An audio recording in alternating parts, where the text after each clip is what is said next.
Yeah. Hey, good morning, good morning. Now look, if you've been watching my reviews since the beginning of Real Housewives of Atlanta, which is what we're going to be talking about today, if you've been watching my reviews, didn't I tell y'all Big Ange was going to be the one to watch? I knew Angela was going to be the one to watch. She was going to sneak up and she was going to give us the goods, what we've been looking for. I think that Kelli and Angela, aka Big Ange is what I'm calling her, are a great addition to Real Housewives of Atlanta. But that last one, Miss Britt, yeah, we gonna have to return to sender. Okay, we will rebuke thee in the name of Jesus. All right. But yeah, you guys, this episode of Real Housewives of Atlanta definitely was a good one. Okay, it was a good one. So let's go ahead and get into the review because I am a little bit late. Okay, with it, and yeah. So if you're new to your girl's channel, hey, how you doing? You're catching your girl on a good week because I just got my hair done the other day. Okay, I'm still getting used to the length. Because it's hot out here for a pimp, okay? The heat is Texas, so it get hot real fast, okay? But yeah, your girl is loving it, okay? I want to sing at least two so bad. And they turned out perfect how I wanted. I wanted a little ombre action, and it looks really good with the curly ends. I was gonna add curly pieces to it, like, you know how they do the bohemian with the curls, but I decided, nah, for my first time, let me just stick with the twist, and I'm glad I did, because it would have been too goddamn hot, you know? But yeah, back to it. If you're new to your girl's channel, hey, how you doing? Make sure you drop a like in the collection plate. You know, you'll see over there the collection plate over there. Hit the like button, all right? Just do your girl a favor. Just don't come over here. You know, don't make me have to close the doors. Okay? I will close the doors if y'all don't add to the collection plate. Drop a little like. That's all I'm saying. It's free. But everybody else who's already a part of the Juice Box crew, you already know what's up. Drop down in the comments. Let me know that you stopped by. And let's go ahead and get into this episode. So, we open up with Miss Brittany. You know, they do the transition situation like 48 hours later. Brittany's just over there just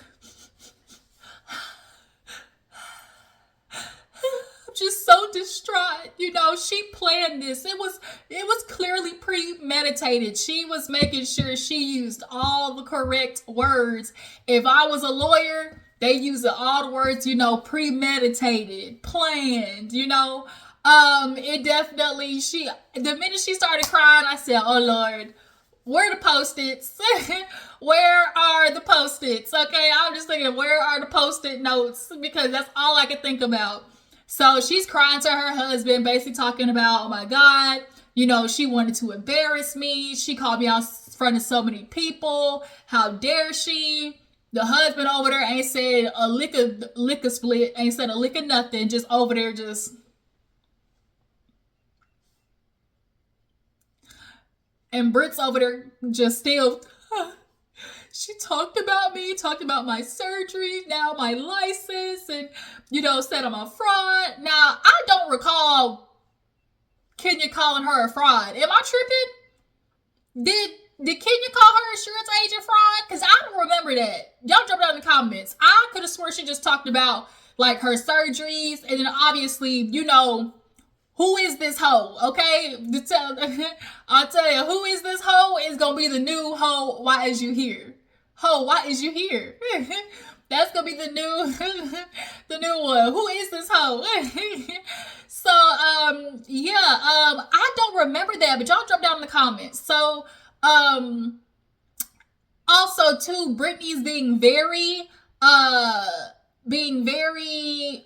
intentional about how she's now lumping everything all together, aka, oh, you know, the video, insurance fraud, my license, like, she's trying to lump all that into having to do with Kenya. But girl, if somebody's coming to you for insurance fraud, what they got to do with you, you know, sucking peen or, you know, having surgeries? Like, none of the stuff. And then, although as well, like, all of those things happening had nothing to do with you because, like, it wasn't something that you did. Like, and it also is something that you did that was illegal in regards to insurance. So, like, the math ain't mathing, man.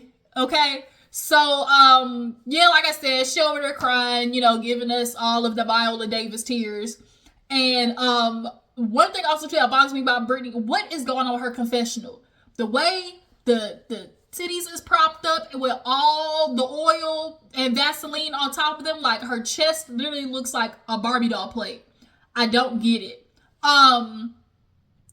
But yeah, she's over there. Kelli comes over. Kelli brings her some food, whatever. She's trying to be there for her as a good friend. We obviously see how long that shit lasted. But Kelli comes over, brings her IV lady, and she was like, "Oh my God, I'm just so drained and crying." She's like, "Do you have anything?" What'd she say, for fake bitches or something like that? And then the nurse was like, "I got something for that too."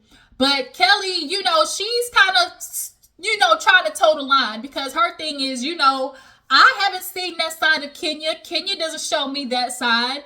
And then when she's with Kenya, she tells her, I don't get that side of Brittany. I've never seen that version of her. Like, she's not like that with me until she is, bitch. Okay, I guess we're gonna see that later on in the season while y'all fill out. But Britt's whole thing is just like, how dare her? Kelli saying what everybody else is saying. Of like, oh my God, this was supposed to be a day of, for Brooklyn. You said this was for Brooklyn, and it's supposed to be women empowerment. Like, how are you tearing down another woman? Hell, we all was hoes back in the day. And true enough, sure enough, that's the one thing I will give Brittany is, everybody goes through their whole phase, right? And nobody wants their whole phase on display. Point blank period. Even if they are out there, there's going to be some people who don't know about your history. And Brittany, I guess, is claiming that, they scrubbed that, but still, yet it was found. But, at the end of the day, nobody wants their intimate moments, on display. So I'll give her that much. But also kind of find out she was a cam girl. Now, she's calling it some mistakes. I made some mistakes in my past. I'm going to say these were decisions that you clearly had, because you said you dated Rick Ross for a little split second. So it's giving, you were just by any means necessary, which is, you do you, girl. I ain't never gonna, knock a girl for basically using what's out here for readily available, which is niggas out here tricking. It ain't tricking if you got it. What you asking, okay? Pussy is only expensive because niggas is willing to pay. Point blank period. What I say, y'all? Cash make the coochie go woo woo. Cash make the cookie go woo woo. Yeah. Yeah, Kelli's just like, this is just so crazy. I just want to be there, support you, celebrate you, yada yada. So we see Drew at her house, and when it comes to Drew and Ralph scenes, I really don't know how to take it. Like, I really just kind of am like, are they in cahoots with each other? But also at the same time, I feel like it's just another relationship of them being petty Betty. She's trying to get ready and leave because she's got to leave every 1st, 3rd, and 5th. And he stays downstairs, and then when she leaves, he comes upstairs. So this week is Father's Day. So here's where, Ralph and his old discombobulated ass head, he come up, conehead looking ass.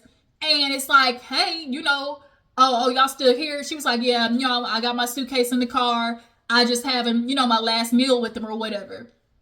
He over there talking about, it's me time, it's daddy time, it was a very clear announcement, basically, that he was trying to make, and also put on for the camera, oh yeah, it's daddy time. As if you really give a damn about being a dad. Like, it's really ironic how men, like, are just so, like, they're just so confusing to me, because this is the idea of, like, anytime a divorce happens, it's, keeping, the dads away from the kids, all this type of stuff. He want to be with his family. He loves his kids, but y'all never love y'all's kids and love y'all's families enough to keep y'all's dick in your pants. Y'all never love y'all kids and want y'all's family enough to not take your ass to Florida for 3 days and disappear, or to stop gambling, or to stop spending money on OnlyFans girls, or just to get off them drugs. You know, them drugs, all right? So I just, you know, the man can miss me with that bull. But nonetheless, you know, she was like, you know, hey, before I go, I just want to let you know, the exterminator, hey, what's up with that? And he was like, what you mean? She was like, well, I talked to my lawyer and they told me, like, that's you covering that. Like, that's one of your jobs. So, hey, you know, if you can handle that, because I've been paying for it the last couple of times, if you can go ahead and handle that, that'd be great, because, you know, I got a lot going on. You can take that off my plate. Ralph, with his old Mitch ass, talking about, take it off your plate. What do you have on your plate? I'm the one paying for everything. Typical 1930s thinking, oh, because I'm paying for everything, you must not be doing nothing, because taking care of children is nothing. Keeping up a house seems to be nothing. Anything that is in the wheelhouse or the capacity or the job of a woman seems to always be nothing to these niggas. And so she's like, you know what? I'm not gonna do that. Nope. And Ralph, you even snitched on yourself, and you sitting there trying to be in the kitchen talking about, oh, that's not true. You basically told on yourself in the confessional, because you said, oh, the lawyer says, you know, Drew, this is the problem with Drew. Like, she wants to try to act this way, miscommunication. You know, she doesn't do nothing because I pay for everything. Like, the least you can do is cover, you know, $100. Extermination is only $100. That's the least you can do. I.e., he's being petty. He's not paying for it, because in his mind, bitch, I pay for everything else. You know, I'm going to stick you with the extermination bill to basically out of being petty. Like, that's the least you can do in his mind, because at the end of the day, you don't do nothing around here because I pay for everything. From my understanding, Drew said and she wanted to sell the house and split the profits. Why don't you want to do that, Ralph? Why don't you want to just sell the house and split and get ghost? But I don't think, you know, with the way that basement is looking, Ralph is like, shoot, I got everything I need here at the end of the day. But you don't want to be like the messing with the mental mindset, and then you talk about, oh, being around my kids, da-da-da-da. But if you're downstairs all damn day, how are you really being around your kids? Oh, because I don't want to leave. Do like off a Johnson family vacation. Move your ass right up the street. Do like Kanye. Buy a house right across the street.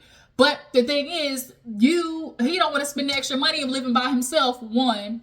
And two, if it in any way inconveniences Drew, that's what he's gonna do. Okay?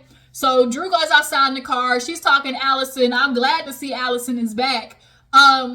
Because Allison, well, I tell you, Allison is a key to me, but, you know, seeing Allison back just kind of goes to show how much Drew is growing. She, you know, she like, through therapy, I've learned, you know, I can't control somebody else. I can just, you know, control what I do. So she's like, I don't know what he's doing. Like, why the fuck you coming upstairs? Like, you don't never do that before. I feel like Drew either, you know, was probably running behind, obviously with filming and things like that. You know, she was having her last little sit down with the kids. But Ralph, you come up for what reason? You really could have stayed downstairs. Like, what were you coming upstairs for? To give us oh, it's daddy time. Miss me. Ralph, ain't nobody buying it. At least I ain't. Okay? So yeah, she's just kind of like tearing up in the car because she's like, but also Drew, this would be confused because the last time you be like, oh, you know, co-parenting is going okay. You know, we're so much better at co-parenting than we are being married. But then we have shit like this happening. Like, I think it's always trying to put on the facade of like, we good. But bitch, we can see clearly you not. So, Shamia has the girls over and she basically is trying to, you know, check up on everybody, i.e. be the peacemaker. Somebody got to be the peacemaker in this bit. So she invites all the girls over, have a little snack, a little accoutrement, okay? And checking everybody. So it's Big Ange, Porsha, Brittany, and Shamia and Kelli. So Kelli comes in last or whatever, and they're checking, how are you doing, girl? And she's like, it's just so devastating. It's just been so detrimental to me and my mental health. You know, I'm just like, I feel like I can't even go outside. Like, I've barely slept for the past few days. It's just been so much. Like, how dare she? And, you know, Kelli, of course, is just saying, like, you know, I don't agree with it. I never liked that she did that.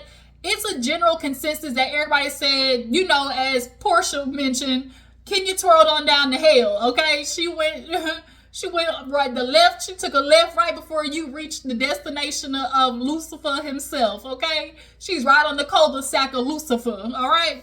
So, she twirled on down the hill, but it's kind of like, bitch, that's what you was low-key wanting, right? Because you clearly are a fan, you a fan, okay? You clearly are a fan of the show, and you went in with preconceived notions and having this expectation of how Kenya was going to act around you, with you, and then when she didn't do that, you really kind of amped yourself up to try to get the reaction that you were anticipating for. I think sometimes some people actually end up creating the reality of the things that they are so, fixated on in their head, and you actually end up creating the outcome that you either don't want or are looking for, but in a different way, And I think that's what she did with Kenya. She's just kind of talking to girls like, basically, you could tell Brittany's really trying to gauge how far on her side, the ladies are. And at this moment, all the ladies are really kind of being there for Brittany. But I think deep down, a lot of them are thinking like, bitch, what Kenya did was wrong. But let's start at A. We wouldn't have got here to Kenya had you not went over there and started threatening that you was gonna pistol whip a hoe, okay? Like, it started with you just threatening a pistol whip. So, tomato. So they all get something to eat, go outside, and has her fan. They say, hey, here you go with your fan. She's like, contrary to beliefs, y'all want to say I'm perimenopausal, but I ain't, and I'm like, Ange, are you in a little bit of denial? Maybe. Or, people run hot-blooded, because hell, I run cold-blooded. I am anemic AF, low vitamin D, low iron, all of it, okay? But she walking around with a fan, I guess, girl. Big Ange, that can be your new shtick, okay? Get you some a fan line, all right? So they all go outside. Drew ends up showing up later, grabs her nice little plate, comes outside, says hi to everybody but Porsha, which is expected. But, she's just like checking in, obviously, with how, Britt's doing, Kelli. And Kelly's just like, I want to do like a little peaceful event. I just really want to show up for Brittany and show her that we all, care and love and support her. And, who ended up asking about, Drew ended up mentioning something about, like, obviously going to divorce with Ralph and how exhausting it can be. And, Angela was kind of like, yeah, I get it. It can take a toll on you. So she ends up asking Porsha basically about how she's feeling with her divorce, because Porsha's doing everything but trying to talk about that damn divorce. But she got into it a little bit with some phony baloney, because here goes her tears. So basically Porsha's like, yeah, it's really hard. Sometimes I fantasize about being divorced but still like having our family, because we still have a family. I'm like, what fucking family are you talking about, Porsha? As you said, I fantasize. Bitch, that's delusion. This man is not only a scammer, a fraudster, illegal, but the nigga is detained from ICE. What family are you fantasizing about? Girl. Oh, this girl is delusional. And have you not seen this man literally has been tearing you down on social media every goddamn day? But Porsha acknowledged in her confessionals, like, I'm gonna be dealing with this man because he wanna be famous, basically. Like, I'm married to a goddamn nigga who wanna be an influencer. But this is where Porsha got to be pissed off, because she did what a lot of women do in regards to trying to hurry up and rush and secure a relationship, or to kind of like, validate the relationship or whatever. She brought her daughter into it. First of all, why the fuck you got her calling him Pop? Like, it's not that she's at an age where she's looking for like a father figure or whatever. Like, she very much, from what I can tell and what I've seen me watch, is very much close with Dennis. So it's like, that's dad. But for him to come in the picture, Pop, we know he looked old, but like, Mr. Simon, that's Mr. Simon, And then she had her sitting on his leg. Like, all of that shit pissed me off. And here you are crying because she's like, yeah, so PJ, she got on my bed and asked where Simon was. And I told her, like, he's still at work. And, I messaged Simon and let him know that, PJ is asking about you. And basically Simon left the ass on red. Okay. And so now she's like, I just can't believe, like, this is a child we're talking about. You sitting there crying for PJ, but no, you're really mad at yourself because you got your daughter involved in some shit that you were so in a rush to try to, like, fulfill this fantasy of what you keep saying. Oh, I just felt so secure with him. I just felt like he was gonna, I felt so protected by him. No, you felt so financially secure and protected by him. You didn't care about nothing else. All you knew was you was finna have you a Nigerian prince, and you was finna come on the next season of Housewives of Atlanta, and you and Shamia was finna be, two big bosses on the show. And now you got your daughter wrapped up in her feelings and emotions, wrapped up in some shit, and you knew better, and you still went against it for the life. And so, Ange basically was like, so if he tried to come back and be like, oh, let's reconcile, she was like, no, because how you're not going to disrespect my mom and, get away with it. And her confession, this is why I also looked at Porsha with my good eye, because she was like, oh, Simon, he tried to bring my mom into it. Why are you mentioning her in basically in lawsuits and public, information? Like, that's so crazy. Talking about, like she was helping me break into our home. And I said, y'all notice how Porsha said that he mentioned her name and not that he lied on my mom and said that she helped me? She said he threw my mom. I'm upset because he threw my mom's name into it. And how disrespectful is that to drag my mom into something? Not he was lying and saying my mom was involved in something that she wasn't. Things that make you go, okay. See, Porsha, like this why can't nobody feel sorry for your ass? Cause like you clearly ain't learning. But yeah, so nonetheless, Porsha over there with them goddamn fake ass tears because she really mad at herself. And so after that, Kelli was like, well, that's what this day's gonna be all about, peace and everybody just being healthy or whatever. So in that case, does that mean you are good? And she was basically talking about Drew and Porsha. And Porsha basically was like, shit, every time I speak to Dennis, I don't even talk about Drew. Like, it is what it is. And Drew was like, I'm fine, I'm good. Porsha at this point basically is too distracted with other shit to be dealing with Drew. Also, the fact that she really ain't got nothing that she can truly be mad at Drew about, like, for real.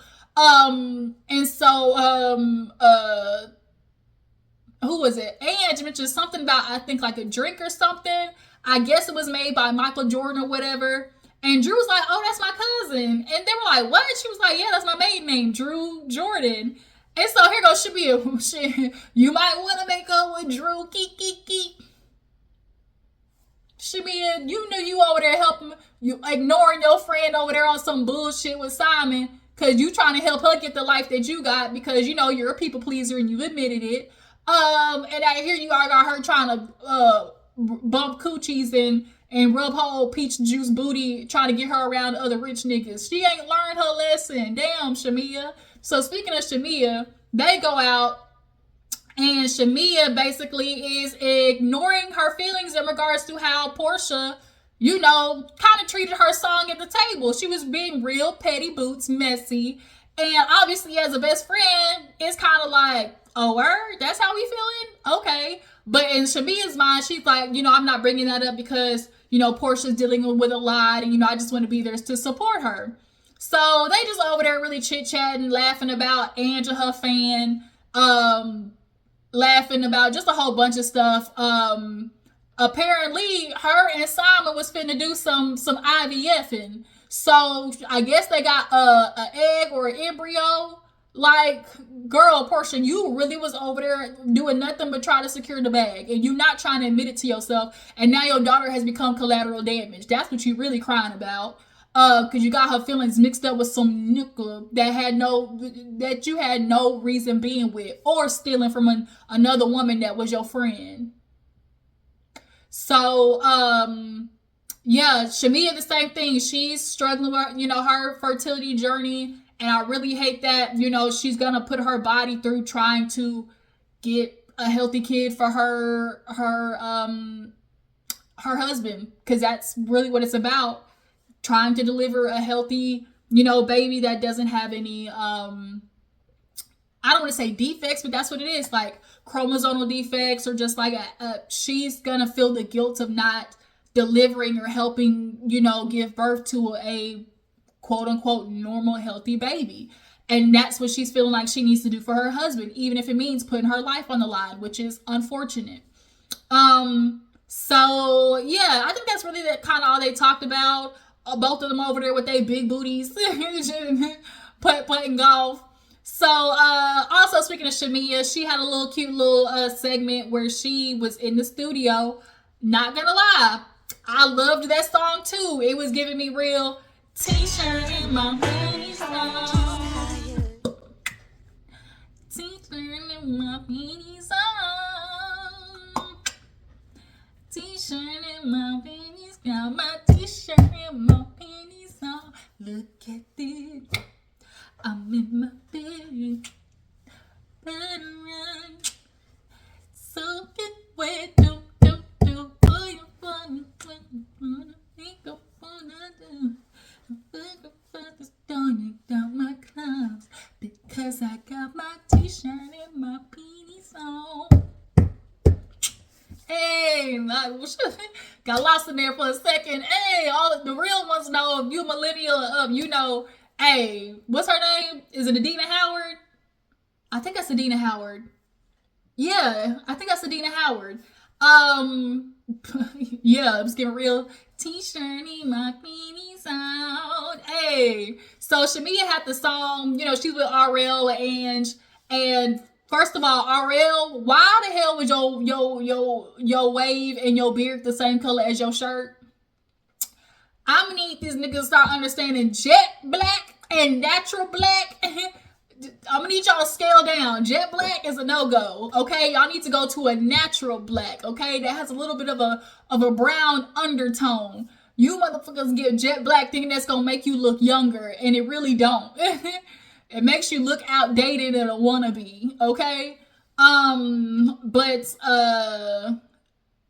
just sitting there with Shamia and basically was like, I just want to apologize because, I saw at the table at the bank, how your face was. Like, I could tell, like, you were kind of, like, really genuinely hurt and feeling some type of way about how Porsha was just kind of, like, saying with, they're like, that's not your song. And Shamia was like, yeah, my feelings were kind of hurt because it's like, girl, that's not your song. And Shamia said that she confronted her about it, and after they ate, and she was like, Porsha just kept saying like, oh girl, I really didn't know that was you. I didn't know that was you. Bitch, I literally just said at this table, hey you guys, I want to play my song for you. And like, this that shit that Porsha be doing, is that play dumb shit. Like, one thing, if y'all, for those who've been following me for a hot minute, y'all know what one of my triggers is, and it is playing on my intelligence. That shit is the quickest way to get a backhand from me real fast.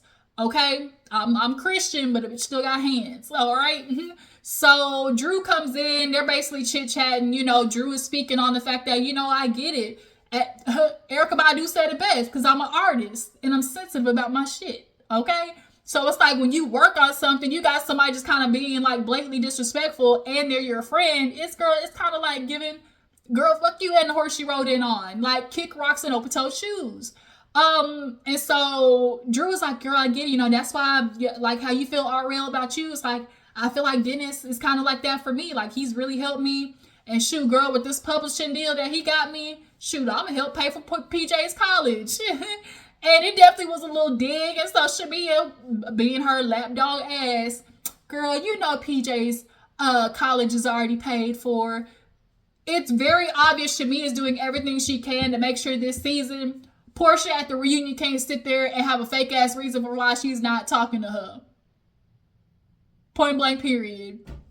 So So I'm gonna do everything I can on camera so Porsha can't sit back and say like, oh my God, you betrayed me, you were fake, you were talking about me, you didn't defend me. We see it, Shamia, we see it, but you defending her so much is gonna have everybody turning their back on you low key. But yeah, so Kelli, y'all, she had a quick little scene with her daughter, which was a little sad. You know, her daughter has experiences of what's been going on with her previous divorce. She was like, my daughter basically walked in on me crying on the floor, you know, and when you have moments like that as a mom, and these niggas be talking about, oh, y'all divorcing, y'all leaving, da-da-da-da, and it's like, there's women out there literally, one, fighting for their lives, and two, doing everything they can to hide the shit that's going on in their marriage. But to think that kids don't either see it or feel it is fucking crazy. And you can only hide it but so much. Like this idea that women are supposed to go through so much shit behind the scenes with their dog ass husbands and then like still come out and be the soft and nurturing and gentle, you know, mothers is asinine and more than anything unfair. But she's talking to her daughter because a goddamn headline drops about him basically, one, being out of jail, and two, all the claims and stuff that he's making. And what's most hurtful to the daughter is the fact that, you know, he basically was there for her since she was 2 years old. That damn near might as well have been her dad. You know, he was the father figure. But now all of a sudden he's like fighting for the younger girls, which are, you know, biologically his, and really kind of is giving her just like, F you, you ain't my child. Like, you ain't my child for real, for real. He's looking for one less child to basically have to take care of, is what it's given to me. And so she's like, he hasn't reached out to me, talked to me, nothing. And she's like, at this point, I pretty much just kind of accepted it, which is very hurtful. You know, I get it when it's what it is to shut your emotions off and be like, I just accepted it. Like, it is what it is. You know, I understand that feeling very well in regards to just other stuff, you know?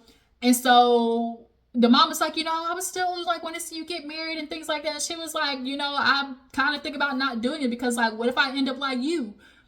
And you could tell Kelli was kind of like, damn, okay then. But at the end of the day, she understands, you know, we have this idea, oh, be married and give this example for your kids. But when that doesn't happen and you're not showing your kids what to do, you end up showing your kids what not to do, you know?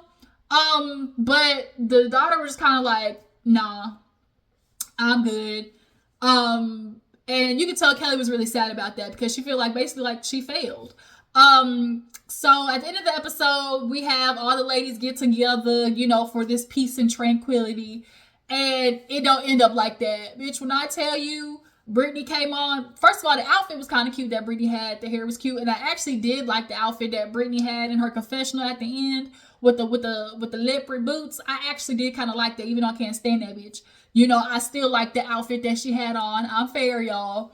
So she shows up, and of course, how are you doing, Brittany? You know, Shami's asking, you know, I'm okay. It's just been really so hurtful, all the things I've been seeing on the internet. You know, it's just really caused so much pain in my life with my husband. I wonder if her husband knew that she was a cam model.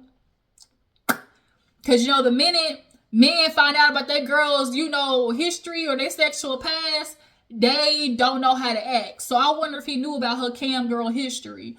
But she was like, you know, she's been so much. Oh, she talked to her mama too, but I don't really give a damn about that because she's just sitting there crying about how she's always been dealing with this since she was younger. And I don't doubt that maybe, you know, Brittany went through shit when she was younger with girls bullying her or whatever, but you know, you can't allow that to translate to your adulthood. Like to think that every situation in your life going forward with women is going to be just like that. And I think that's kind of what she's doing. But nonetheless, you know, she started talking about how, you know, she's messed up my career. You know, I finally, my license is getting taken away and I've been now accused of fraud. And so Big Ange was like, bitch, how did that happen? Like, make that make sense. How you get your license taken away? Britt snapped at her like, are you not paying attention? Basically hit her with a bitch, are you dumb? Like, do you not see what's happening? And so Andrew was like, wait. Whoa, now. You got too much dip on your chip. Wait a minute. Wait a minute. I'm I'm just trying to ask questions, okay? Like, wait a minute, back up. Like, why you sending the heat this way? Clearly, you're not paying attention. Read the room. And just like, bitch, I am. Read the motherfucking room. And even the other girls was like, yo, like, all right. Clearly, you know, Britt still got some built up anger. But, you know, it's just kind of like, bitch, don't come towards me. So the 8 move seats, Ange comes across. And so Shamia decides to be the one to answer the question or ask it. She's like, you know, Brittany, how did you lose your license? And so she was like, well, you don't lose it right away. You know, there has to be a process. And, you know, because of the accusations, they're trying to say that I committed fraud or whatever. So you don't lose it right away. And that's when Ange was like, thought so. And then so Brittany was like, excuse me, what'd you say? She was like, thought so. Bitch, yeah, you sitting there talking. And as somebody who previously was licensed in insurance, I know a little something about like, it can't just be rumors, bitch. They need actual proof of way that you have violated your commitment to that license. So yo little trying to throw the fraud on top of it and try to blame that on Kenya. No ma'am. So they're going back and forth. And so now Britt throws out, well, clearly, you know, y'all started talking to Kenya or whatever because Kelli was like, you know, I want the ladies to talk to you because they've had their chance to talk to Kenya and I don't think that people really understand how you feel. So Britt feels some type of way about them talking to Kenya. And she's like, are y'all not getting up? That's why she's not here. That's why she's not here because she did something so deplorable. Like, don't y'all understand that? And so Drew was like, wait a minute. Okay, look. Yes, I think none of us agree with what Kenya did, you know. And as Ange said before that, like, bitch, you ain't taking no responsibility. You throwing the rock behind your hand. Bitch, like, where did we start? Like, Britt just, because what Kenya did was so out there and just, like, full force, it's like she's trying to feel like she can allow that to overshadow her part that she played. And Drew said it was like, look, she was like, oh, she's like, I guess Kenya is here, you know? And she's like, it's just real funny. And Britt said, oh, it's funny? Apollo, bitch, showtime at Apollo, huh? And so Drew basically had to be like, look, girl, maybe you and her can sit down, but Britt, I think, is trying to pull the stance of, no, I'm not sitting down with her. One, because I think production been trying to get Kenya off this bit. And two, you know, as long as she's not sitting down talking to Kenya, in essence, it's like she ain't got no reason to be over here, you know? And it's like, Britt, you're really doing yourself a disservice because if you really want to be on the show, you're not thinking the long run. All you thinking is right now. And the energy that you got with Ange and putting your hand up on her face and all type of shit too, like, girl, it's time for you to exit stage left. Point blank, period. So, Shamia gets up trying to get the girls to, you know, two-step all the anger on out of there. But bitch, Shamia, I get it, but girl, nah, we ain't finna electric slide our way into, you know, Hakuna Matata. It's not how that shit work. But that was where the episode ended, y'all. But y'all jump down in the comments. Y'all feel like it's time for Britt to go? Has Kenya been done wrong? Do you feel like production? I feel like Britt got, you know, pulled into like production, like how NECA came on, guns a blazing for Wendy. I think production aired up Britt to do the same thing towards Kenya. And I really feel like it was wrong that they didn't show when the ladies talked to Kenya as well. But yeah, what do you guys think? What y'all feel like Brittany is, you know, trying to play silly and throw that fraud in there and put that on Kenya? Because that's what it's looking like to me. And what do you guys think about Porsha and this whole situation with PJ and Simon? Do y'all feel like she was effed up for like moving so fast and bringing PJ into like this relationship with Simon and calling him Pop? Because bitch, for what? She got a daddy. But I appreciate you for tuning in. Make sure to follow me on Instagram and Twitter. I'll catch you hoes later. Deuces.